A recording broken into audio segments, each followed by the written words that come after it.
Hi, this is Dr. Tracey Jones, and on today's Crisis Leadership Podcast, we're going to talk about when collective efficacy isn't collective.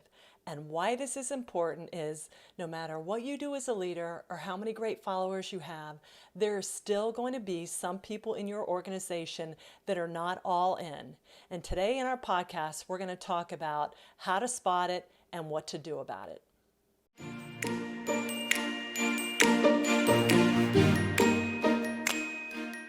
You're listening to Tremendous Leadership with Dr. Tracey Jones.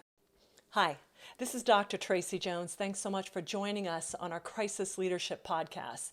Today, I'm going to talk about the cold, hard facts as a leader, and that is when collective efficacy isn't collective. Now, in our last podcast, I talked about collective efficacy, which is the whole team coming along for the better good of the organization.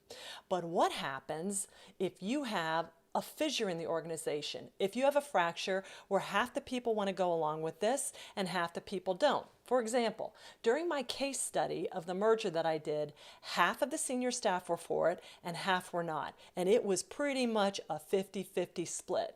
And the interesting thing was, and leaders need to be aware of this, even though the merger was approved by regulatory procedures and by processes, it was okay to go. But where it fell apart was not on principle, but based on personality. So understand, no matter what you do as leaders and where you need the organization to go, followers still have to decide if they're coming aboard or they're not. And you might just have some followers that refuse to come on to the new normal. As a matter of fact, that's going to happen. And many of you listen to this, it's probably happening right now. So what on earth are you going to do?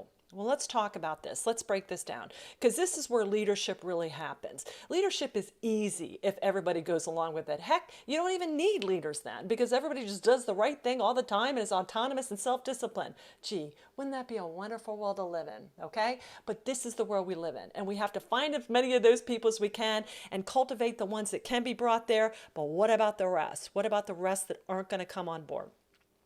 My favorite theory of leadership, there's servant leadership, transformational. I like the nitty-gritty one called LMX, Leader Member Exchange. And what this talks about is the actual dyadic or two-sided coin between leaders and followers. Leadership and followership is a dance, okay? You need to both show up, follow your steps, and work in unison. Otherwise, it's really, really ugly on the dance floor, okay? So LMX talks about increasing interaction and organizationally enhancing levels of interaction.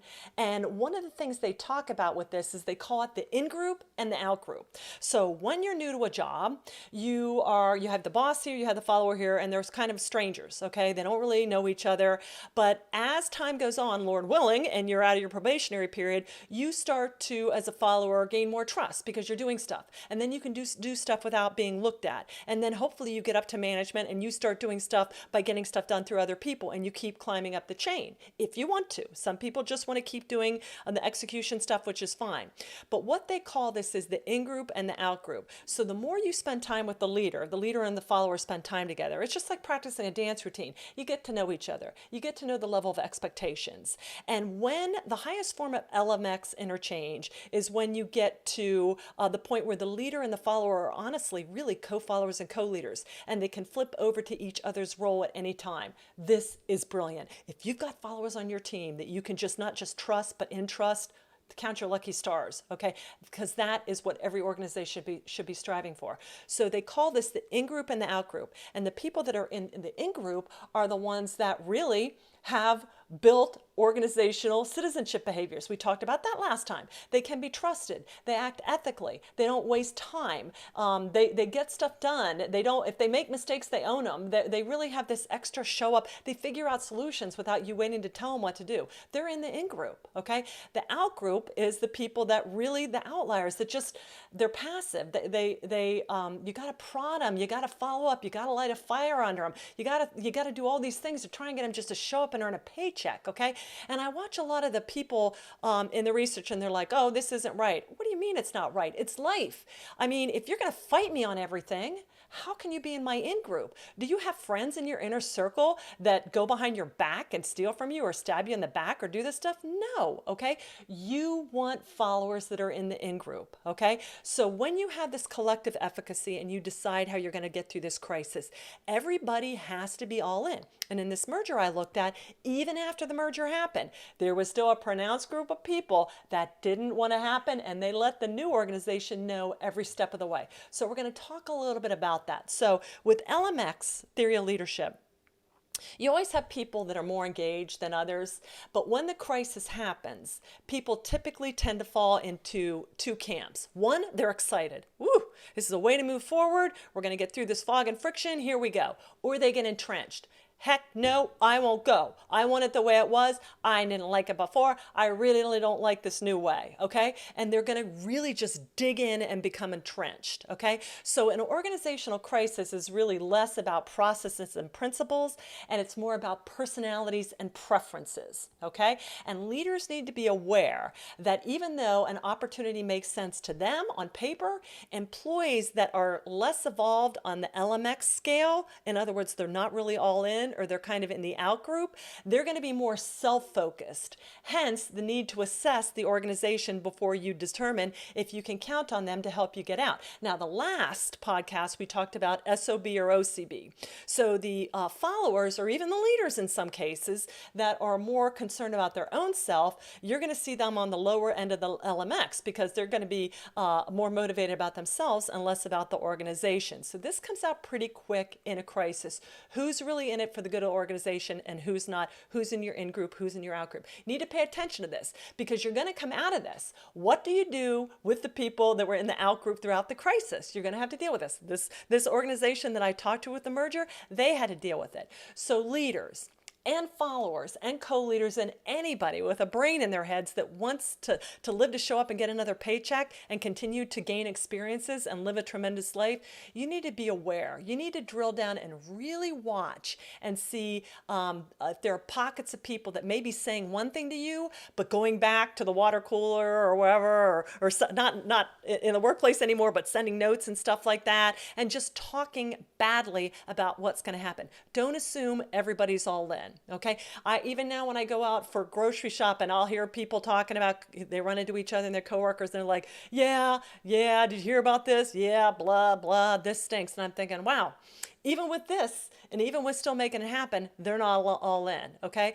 And so we need to really cut down on that stinking thing and let people know, hey, it is what it is. Come on board or find another ship to get on. Okay. So prime example of this, I saw an article yesterday that came across a blog feed, and it was about a business owner that had 2 day spas in Washington State, and she took and put out for the PPP, the Payment Protection Program loan to keep small businesses afloat. Thank the Lord for that, okay?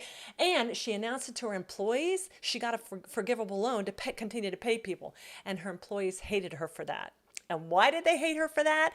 Because they felt like they would be able to make more money by collecting unemployment benefits than their normal paychecks. So she was shocked. Wouldn't you be shocked as a leader? Okay, here you're trying to keep people on board, and then they tell you, we're mad at you. Okay, talk about self-oriented behaviors. And you know what, folks? Talk about short-sighted behaviors. This augmented unemployment benefits, this isn't going to last forever.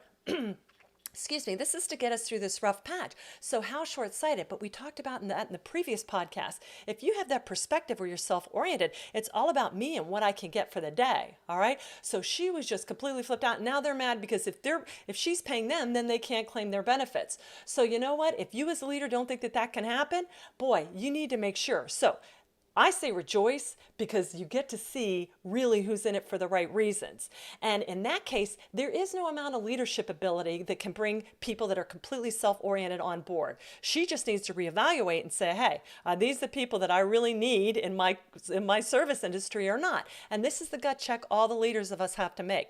We're seeing a lot of pushback. I hear a lot of people saying, I don't want to go back to work. I'm not going back to work, to which I say, don't. Okay, if you don't, during this interview, if you didn't want to go through the merger, then don't sign on with the new merger. Okay, and if you do, you need to let it go. Come in or don't. If you want to stay home, stay home. Okay, it's America, it's a free country. So you're going to have to work with people now because their idea of the new collective team may not be their cup of tea. So what happens when collective efficacy isn't collective? So I do have some tips for you if you're dealing with this, and any leader knows this. Any change you roll out, you've seen the continuum where there's the early adopters, the people kind of on the fence that come on board, and the ones that no way, no matter what, are not going to come on board. That's really who I'm talking about here. But there are some tips that you can do.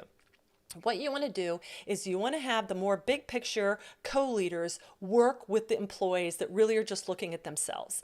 In my research that I did, there were several interviews that I did with people that were staunchly opposed and entrenched, that when somebody from their team came and talked to them about the benefits and the perks of this and how it would be better, it actually moved them from being dead set against it to, you know what, if they can be positive about this, I can too. So that's the first thing.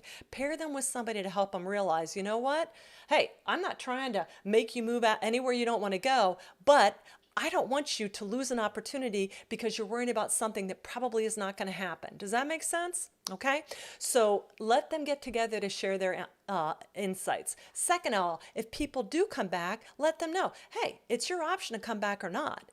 And it was their option to sign off with the merger or not. But if you do come back, you need to commit. Okay? Because if not, this is not going to work because we're going to be trying to move the ship forward and we're going to have people cutting holes or bailing out or dropping anchor. And it's a free country. You can work wherever you want, but you just got to either get on board or you need to get on another ship.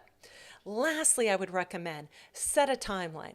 Yes. This pandemic is incredibly distressing. And yes, it's really scary. But you know what? Fear, you got to look at it for what it is, and you can't live like that. Living in fear will kill you. Stress will kill you. It'll kill an organization. So you know what? Here's what we can control. Here's what we can't. And you got to set a timeline and say, okay, we're going to get back to the new normal, but after a certain amount of time, this is it. Okay. And one of the things in the merger happened, the feedback with leaders was they wish they would have told people, hey, you can come back on, but after 6 months or 6 days or 6 weeks, however long it is, if you're not really all in, we're going to have to reevaluate this because we need everybody moving forward. It's going to be tough enough with us all getting back to work, but we really need people that want to be there and see a way. We need you part of the collective, okay? Because this crisis has created some serious rifts in organizations, and I would maintain those rifts were probably already there.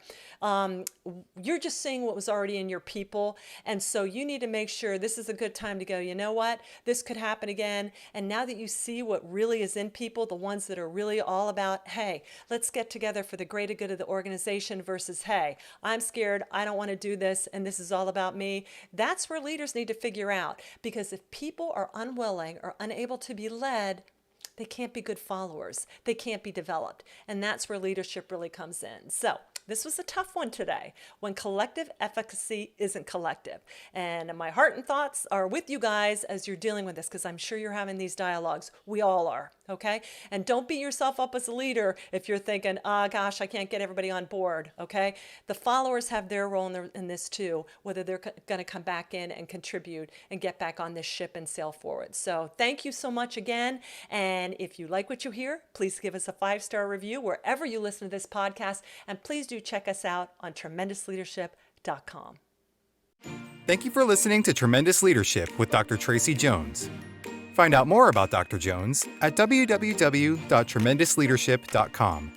If you've been ignited by something you heard in this episode, let us know by leaving a review for Tremendous Leadership wherever you listen to podcasts, or by sending us a message through www.tremendousleadership.com.